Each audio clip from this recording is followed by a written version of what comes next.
ചാവക്കാട് മേഖലയിൽ പോളിംഗ് സമാധാനപരമായി അവസാനിച്ചു. അനിഷ്ട സംഭവങ്ങളില്ല.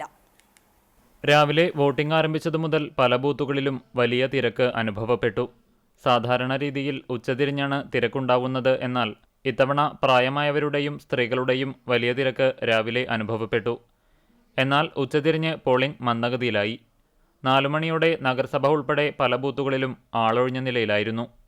കടപ്പുറം പഞ്ചായത്ത് വാർഡ് 5-ൽ ബൂത്ത് നമ്പർ 1-ൽ വോട്ടിംഗ് മെഷീൻ തകരാറായതിനെ തുടർന്ന് 1 മണിക്കൂറോളം വോട്ടിംഗ് തടസ്സപ്പെട്ടു. ജില്ലാ പഞ്ചായത്ത്, ഗ്രാമപഞ്ചായത്ത് എന്നീ മെഷീനാണ് തകരാർ സംഭവിച്ചത്. തുടർന്ന് ഉദ്യോഗസ്ഥർ എത്തി മെഷീൻ മാറ്റിസ്ഥാപിച്ചു. കടപ്പുറം പഞ്ചായത്ത് വാർഡ് 18 ലൈറ്റ് ഹൗസ് ബൂത്തിൽ വോട്ടിംഗ് ആരംഭിച്ച് അരമണിക്കൂർ പിന്നിട്ടപ്പോൾ മെഷീൻ പണിമുടക്കി. പിന്നീട് തകരാർ പരിഹരിച്ച് വോട്ടിംഗ് ആരംഭിച്ചു. ചാവക്കാട് നഗരസഭ വാർഡ് 16-ൽ വോട്ടിംഗ് മെഷീൻ തകരാറിലായി. പിന്നീട് തകരാർ പരിഹരിച്ച് വോട്ടിംഗ് ആരംഭിച്ചു. ഗുരുവായൂർ MLA NK അക്ബർ ചാവക്കാട് നഗരസഭ വാർഡ് 11-ൽ പാലയൂർ സെന്റ് തോമസ് സ്കൂളിൽ വോട്ട് രേഖപ്പെടുത്തി.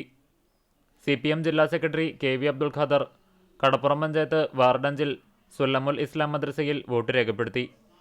ക്രമസമാധാനത്തിന്റെ ഭാഗമായി പോലീസ് വൻ സുരക്ഷയാണ് ഒരുക്കിയിരുന്നത്. ജില്ലയിൽ ഏറ്റവും കൂടുതൽ പ്രശ്നബാധിത ബൂത്തുകൾ ചാവക്കാട് പോലീസ് സ്റ്റേഷൻ പരിധിയിലായിരുന്നു. എന്നാൽ വോട്ടെടുപ്പ് പൂർത്തിയാകുന്നതുവരെ യാതൊരുവിധ അനിഷ്ട സംഭവങ്ങളും റിപ്പോർട്ട് ചെയ്യപ്പെട്ടിട്ടില്ല. തീരമേഖലയിൽ പോലീസിന്റെ ശക്തമായ സാന്നിധ്യം സുഗമമായ വോട്ടെടുപ്പിന് സഹായമായി.